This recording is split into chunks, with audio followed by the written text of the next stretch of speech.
this beautiful day, clipping some pastures here, getting ready to move some cattle. And we just got a storm warning, and I'm watching it right here. It's just north of us. If you can see that behind me, that is the top, or the back, I should say, of a tornado. And it's ripping through just north of Mountain View, Missouri. Mountain View, Missouri. So headed east.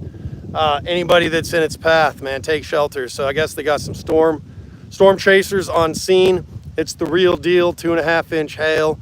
It's tearing the place up. There's a few more north of it, so prayers for everybody and anybody who's in its path.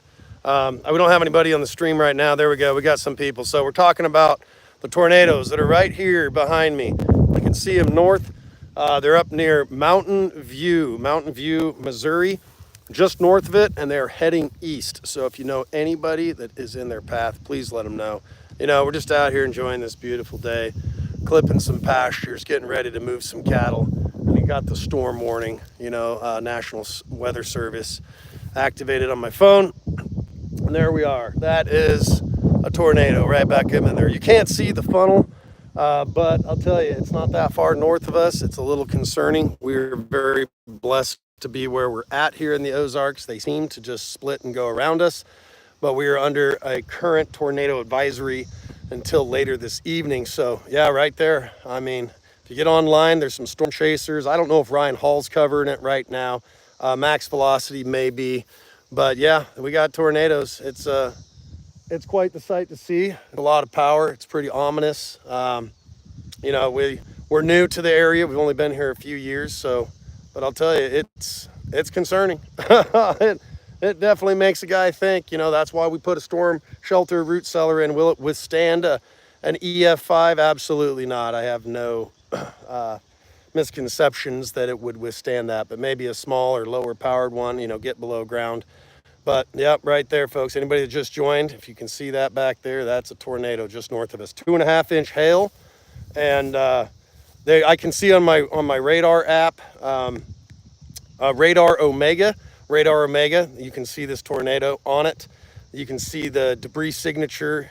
It's kind of concerning. We don't know what it is. If it's homes, insulation, people's roofs, people's lives are being ripped up there. So prayers hopefully will go out to the people being affected by all these tornadoes. It's been a very active season. I'm sure all of you are fully aware, if you've been watching the news at all, keeping up to date on the weather, how many active tornadoes there have been. I mean, I don't know how many dozens at this point, but it's been tearing the place apart, So Amanda, hey, you just watched Ryan. Andy had a great shot of it for you. Okay, yeah. My folks, they're watching it right now. They're kind of glued to their, I don't know, YouTube or whatever. And but yeah, I got some friends up there, and so Brian, family, I hope you guys are safe. It looked like it just went north of where they're at, but I think it's wreaking some pretty good havoc. Like I said, on the radar, you can see the debris signature going up in the atmosphere, so it's ripping the place up. It's beautiful. It's scary. The power of nature, God's creation. I don't know if you believe in that or not, but that don't really matter.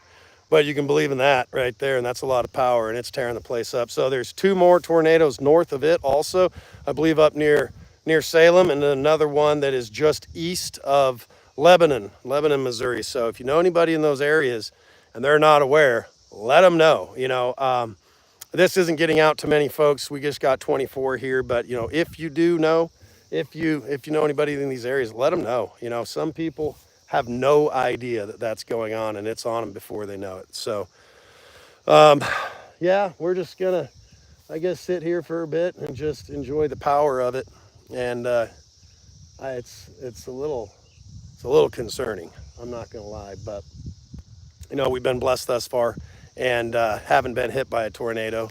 We haven't had any really that close. We had one that tried to set down on us here last year, but it ended up going north. So, but what we are seeing right there, again, for anybody that just joined, is Mountain View, Missouri, just north of it, active tornado on the ground. There's storm chasers on it, 2.5-inch hail, and it's tearing the place up. So I know I sound like a broken record, but a lot of people keep coming on the stream here. Debris in the sky, it's tearing stuff up. So there's a real active tornado there.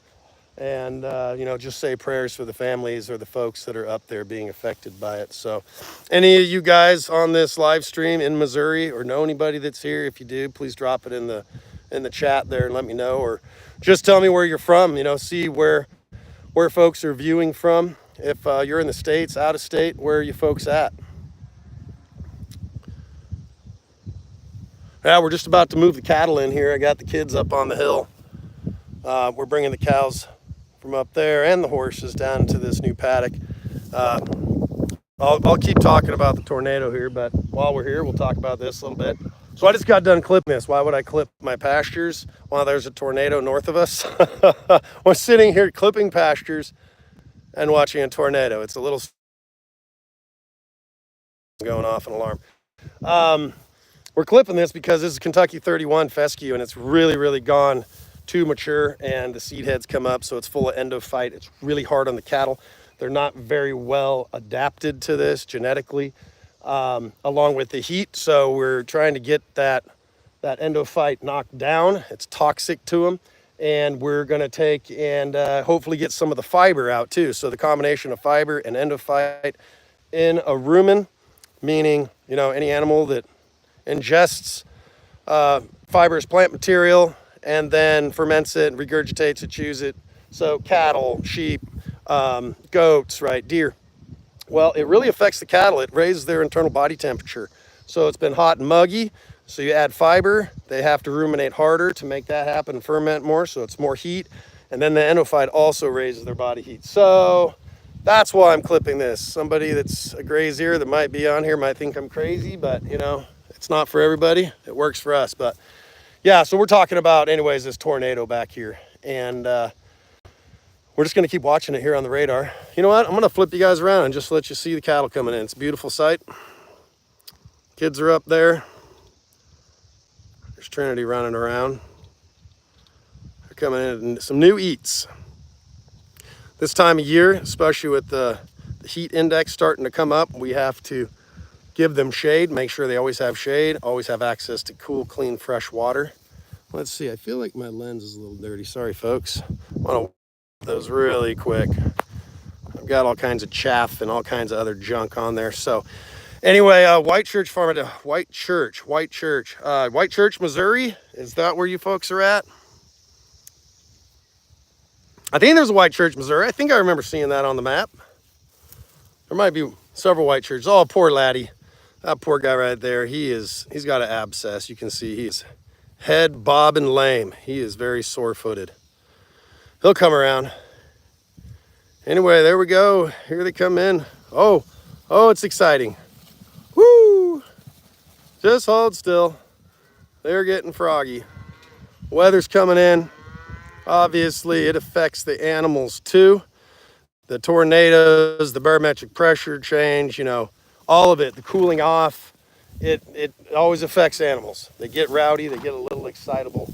So we'll take, while we're sitting here watching that ominous tornado north of us, we'll go ahead and just take a look at these cattle and enjoy the scenery, and maybe I'll shut up for a second.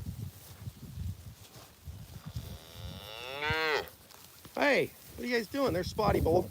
Or I'll flip you around. I'll show you a few of these animals. There's a 10-week-old bull calf, almost 11 weeks. He's a beauty. He's a beauty. I think he's a keeper. You guys are excited. You guys got new paddock. Oh, zoomies. We got zoomies. Let's not run through fences there, girls. Let's slow down there. They're super excited to have new paddock. Look at them. Look at them. Where's 971? Where'd she go? We got a calf here that's almost internet famous. Oh, how'd that feel, bud? She is absolutely just the sweetest little thing ever. Look at them. They couldn't be more excited. Oh, everybody's getting rowdy. Let's not run through a fence. Oh boy, here we go. It's a regular rodeo. It's a rodeo. Jeez. Anyway, we don't keep them in paddocks this big. We're just moving them in. Gonna let them get all their piss and wind out. And once they do, we're gonna clamp them down in really small, tight paddocks and then move the fence forward daily for 3 days. Don't let them have any pasture behind them that's older than 3 days old, because they'll go back and back graze it. So back grazing is really bad for your grass. It depletes it.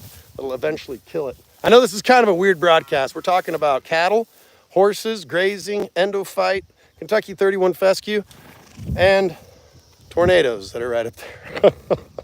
Oh, I'm still under the weather. I just can't seem to kick this sickness, but it's been a wonderful year. Lots of rain, so lots of tornadoes.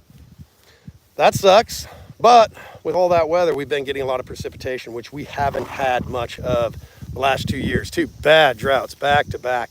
It's been really hard for a first generation startup rancher to take and get out here and not lose their crap, you know, trying to figure it all out. But we got grass now. We got a lot of it. We didn't have to feed any hay last year except for winter, so that was a huge bonus. Here we go. Here's our handy dandy. Hold it tight. Hold it up there, bud. Tighten it up. There we go. Nice and slow. Give him a little length. There you go. I'm going to flip you guys around so you can see what I'm doing here. Go to that one. One over. There we go. We can go probably right between them, guys. So the animals respect this white poly wire that you see here, because normally it's energized and it'll really shock the crap out of them. So you can just take and put it, walk right behind them, and you see they respect it and they'll just keep moving. Man, guys, sorry, my lens is just, it's really humid, and there we go. That looks better. It's not great, but it's really easy to move animals with it. This is what we consider low stress stockmanship. We don't come out with horses. We don't put stock dogs on them and run them all over the place and go crazy and stress them out. And, you know, that's as stressful as it gets right there when they're excited for a new paddock and they go dancing around, you know. How many boys and girls do you guys have? If you're referring to my children, I have 2 girls and 4 boys, 1 grandchild and 1 grandchild on the way. So that makes me old. Suffice it to say, I'm old, I guess. What are you hiding? You hiding? She's like, don't show me. She's so angry at me. Now I'm going to zoom in on you. No, you're not. She's like, my makeup's not done and my hair's not dead, so I can't be seen in public. Oh, anyway, where were we? Yeah, low stress, you know, that's what we do. We,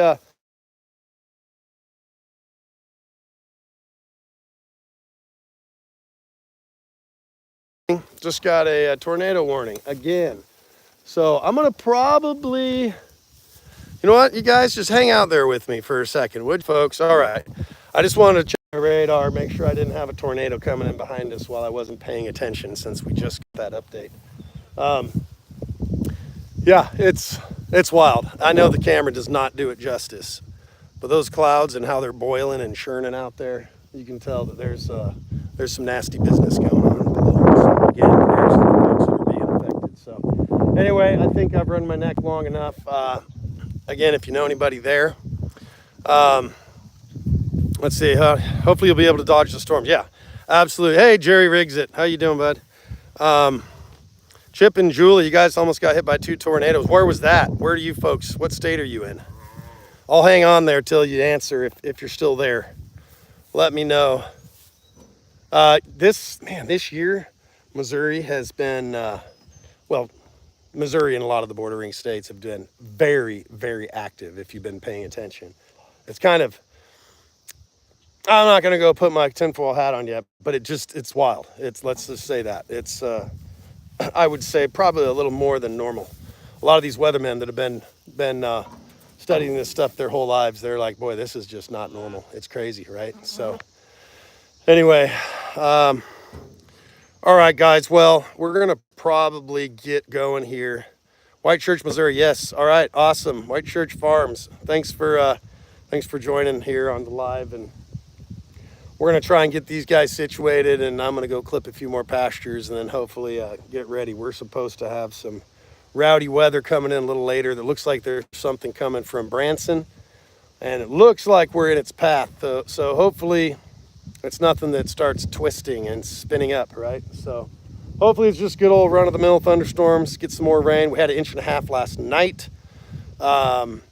It kind of came and, just a gully washer. It was kind of intense for a few minutes, but that was it. And we had, a big scare about there could be tornadoes. My daughter this morning drove from where she lives, her town, just south of us, about 15 miles, where she lives now in her new home. She just got married. And I heard the lightning and thunder. I got up, checked my app, saw that they were under a tornado warning, called her, and she beat feet up here to be with us. So, any rate, all right, folks. Thanks for sticking around, and we'll catch you on the next one.